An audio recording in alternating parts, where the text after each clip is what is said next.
रामपुर नाम का एक गांव था जहां पर मोहन नाम का एक सेठ रहा करता था। सेठ की बस एक बेटी थी जिसका नाम भैरवी था।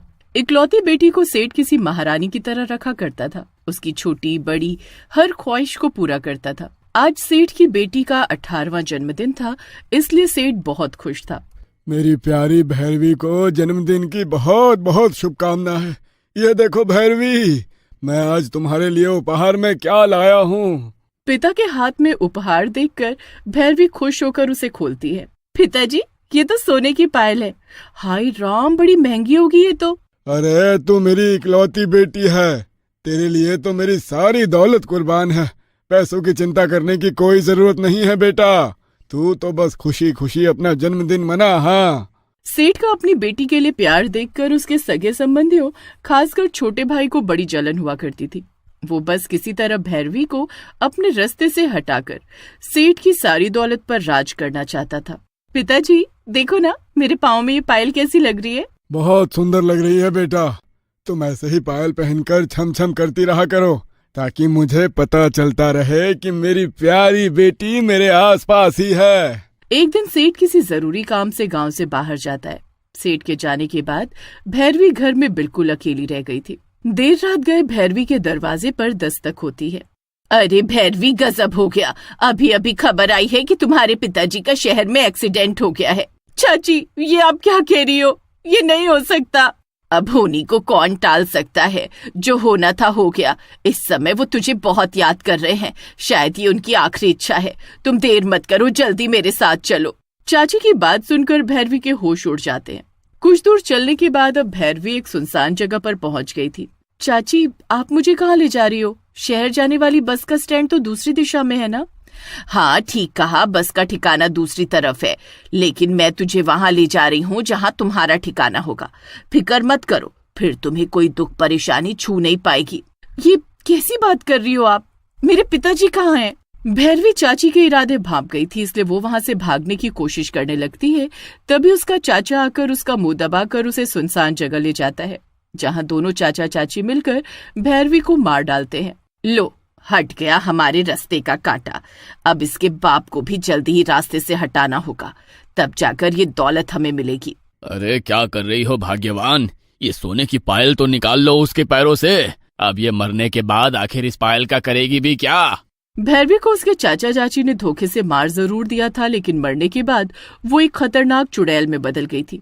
पिता की दी हुई पायल उसे अपने प्राणों से भी प्यारी थी, इसलिए भैरवी उस पायल के मुंह में बंद कर चाची के पीछे पीछे उनके घर पहुंच जाती है। अगले दिन जैसे ही गांव वालों को भैरवी की लाश मिलती है, सब तरफ अफरा तफरी मच जाती है। दूसरे शहर में गए सेठ को गांव का मुखिया फोन करके वापस बुला लेता है। न जाने किसकी नजर लग गई मेरी बच्ची को। भैरवी मेरी बेटी, मैं तेरे बिना कैसे जीऊंगा। भाई साहब, ये क्या हो गया हमारी फूल सी बच्ची को? अभी उसकी उम्र ही क्या थी। बेचारी बिन माँ की बच्ची के साथ बहुत बुरा हुआ। इससे अच्छा तो भगवान मुझे उठा लेता। ये तूने क्या कर दिया भगवान? भैरवी के चाचा चाची गांव वालों के सामने रोकर ये साबित कर रहे थे कि उन्हें भैरवी की मौत का बहुत दुख है। शोक मनाने के बाद चाचा चाची अपने घर लौट आते हैं। अरे भैरवी के पैर से पायल तो उतार ली हमने, लेकिन उस पायल को अपने घर में रखना खतरे से खाली नहीं है। हो सकता है कल को पुलिस पूछताछ करने के लिए आए, इसलिए इस पायल को यहाँ से हटाना होगा। भैरवी की चाची उस पायल को पड़ोस के गांव में रहने वाली अपनी बहन नैना को दे देती है, जिसे वो अपनी तिजोरी में संभाल कर रख लेती है। चलो, अच्छा हुआ तुम्हारे रास्ते का एक कांटा हटा। अब तो जल्द ही उस बूढ़े को मारकर तुम लखपति हो जाओगी। ठीक कहा तुमने। फिलहाल तो उस पायल को संभाल कर रखो, लाखों की है वो। मैं बाद में मिलती हूँ तुमसे। आधी रात का समय था। नैना अपने कमरे में सो रही थी, तभी उसे पायल की छम छम सुनाई पड़ने लगती है। ये किसकी पायल की आवाज सुनाई दे रही है? ऐसा लगता है घर में कोई पायल पहनकर घूम रहा है। नैना अपने कमरे से निकलकर आंगन में आती है, जहां उसे एक चुड़ैल सोने की पायल पहनकर घूमती हुई चुड़ैल। क्या हुआ? डर लग रहा है क्या? अपनी हत्यारन बहन से पायल लेते हुए तुझे डर नहीं लगा था क्या? ये मेरी पायल है। मेरी पायल पर गलत नजर डालने की सजा तो तुझे भुगतनी ही होगी। इतना कहकर चुड़ैल नैना पर हमला कर देती है और उसे मार डालती है। नैना की चीख सुनकर उसका पति रमेश भी वहां आ जाता है और जैसे ही एक चुड़ैल को अपने सामने खड़ा देखता है, उसका रोम रोम डर से कांपने लगता है। जब मुझे धोखे से मार दिया तब मैं भी बेगुनाह थी। ज्यादा रोना धोना मचाने की जरूरत नहीं है। तेरी बीवी बेगुनाह नहीं थी।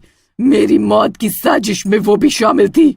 मुझे मारकर पेट नहीं भरा तो अब वो लोग मेरे पिता को मारने की योजना बना रहे हैं, लेकिन मैं उन्हें सफल नहीं होने दूंगी। तू अपनी जान बचाना चाहता है तो फोन करके मेरे चाचा चाची को यहाँ बुला। ठीक है, मैं अभी बुलाता हूँ, लेकिन मुझे छोड़ दो, मुझे मत मारना। रमेश भैरवी के चाचा को फोन मिलाता है। भाई साहब, बहुत बड़ा अनर्थ हो गया। नैना दुनिया में नहीं रही। मुझे कुछ समझ में नहीं आ रहा। आप लोग जल्दी यहाँ आ जाइए। रमेश की बात सुनकर भैरवी का चाचा अपनी पत्नी को लेकर वहां पहुंच जाता है। दोनों पति पत्नी मिलकर पूरे घर को घूम घूम कर देखते हैं, लेकिन उन्हें घर में कोई भी नजर नहीं आता।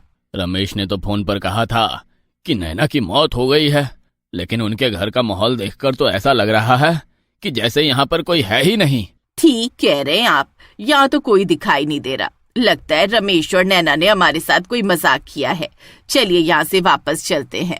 जैसे वो दोनों वहां से बाहर निकलने के लिए दरवाजे की तरफ जाते हैं, दरवाजा अपने आप बंद हो जाता है और अंधेरे कमरे से पायल की आवाज सुनाई देने लगती है। नैना, ये क्या मजाक है? तुम जानती हो ना इस समय हम पहले से ही परेशान हैं। सामने आओ और साफ साफ बताओ कि ये सब क्या चल रहा है। चाची की बात सुनकर घर की लाइट ऑन हो जाती है। ये सब क्या हो रहा है जी? मुझे तो अब डर लग रहा है। आप चलिए यहाँ से। चाची की बात सुनकर अचानक वहां पर एक डरावनी हंसी की आवाज गूंजती है और तभी कमरे में एक डरावनी चुड़ैल नजर आने लगती है। भाग्यवान, क्या जो मुझे दिखाई दे रहा है तुमको भी वही दिख रहा है क्या? ये अचानक से कमरे में डरावनी औरत कैसे आ गई? मुझे ऐसा लगता है ये कोई चुड़ैल है, वरना इस बंद कमरे में अचानक से कहां से प्रकट हो जाएगी। मेरे पैरों में पहनी हुई ये पायल देखो और याद करो, शायद तुम्हें समझ में आ जाए कि मैं कौन हूँ। अरे सुनते हैं, ये तो उस भैरवी की पायल है जो मैंने नैना को रखने के लिए दी थी। कहीं ऐसा तो नहीं ये भैरवी की ही आत्मा है जो पायल पहनकर यहाँ घूम रही है? बिल्कुल सही पहचाना तुमने। मैं वही भैरवी हूँ जिसे धोखे से मार डाला था तुमने, और शायद अपनी मौत के लिए तो मैं तुम्हें माफ भी कर देती, लेकिन मेरे पिता की मौत की साजिश रचकर तुमने अपनी मौत का कुआं खुद खोदा है। अगर तुम जिंदा रहे तो मेरी तरह तुम मेरे पिता को भी मार डालोगे, और ऐसा मैं कभी नहीं होने दूंगी। बेटा, अरे तुम्हें कोई गलत फहमी हुई है। हम अपने बड़े भाई को क्यों मारेंगे? अरे तुम्हारे पिताजी तो मेरे लिए पिता के समान है। तुम तो जानती हो ना कि मैं उनसे कितना प्यार करता हूँ। हाँ हाँ चाचा, प्यार तो तुम मुझसे भी बहुत करते थे। बचपन से मुझे अपनी गोद में खिलाया तुमने, लेकिन मेरा गला दबाते हुए एक बार भी तुम्हारा हाथ नहीं कांपा।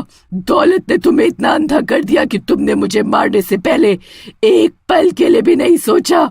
खड़े खड़े मुंह क्या देख रहे हैं? हाथ पैर जोड़कर माफी मांगो अपनी भतीजी से, वरना अभी ये हम दोनों का राम नाम सत्य कर देगी। माफ कर दे बेटा। अरे हमारी अक्ल पर पत्थर पड़ गए थे जो हमने ये सब साजिश रची। हम वादा करते हैं, हम ये गांव, जमीन, जायदाद सब छोड़कर हमेशा के लिए कहीं दूर चले जाएंगे। अरे बल्कि तुम कहो तो हम भिखारी की तरह भीख मांगकर अपना जीवन बिता देंगे, लेकिन हमें जाने दो। मैं कोई भीख नहीं मांगने वाली। मुझे तो सेठानियों की तरह जीना है, आए बड़े भीख मंगवाने वाले। तेरी साजिश में साथ देने वाली नैना को मैंने उसकी सही जगह पहुंचा दिया है, लेकिन तुम दोनों सही कह रहे हो। तुम्हारी सजा मौत नहीं है। चाची, तुझे सेठानी बनना था ना? तेरी तो ऐसी हालत करूंगी कि तू अपने कपड़े फाड़कर भिखारिन बनकर घूमेगी। भैरवी अपने चाचा चाची को आसान मौत नहीं देना चाहती थी, इसलिए वो उन दोनों की ऐसी हालत बना देती है कि उनका मानसिक संतुलन हिल जाता है। चाचा चाची से अपना बदला लेने के बाद भैरवी वो पायल अपने पिता के पास छोड़कर हमेशा के लिए चली जाती है। यह तो वही पायल है जो मैंने भैरवी को दी थी। ये यहाँ कैसे आई? सेठ के पास अपने सवाल का कोई जवाब नहीं था। भैरवी अपना बेटी होने का फर्ज पूरा करने के बाद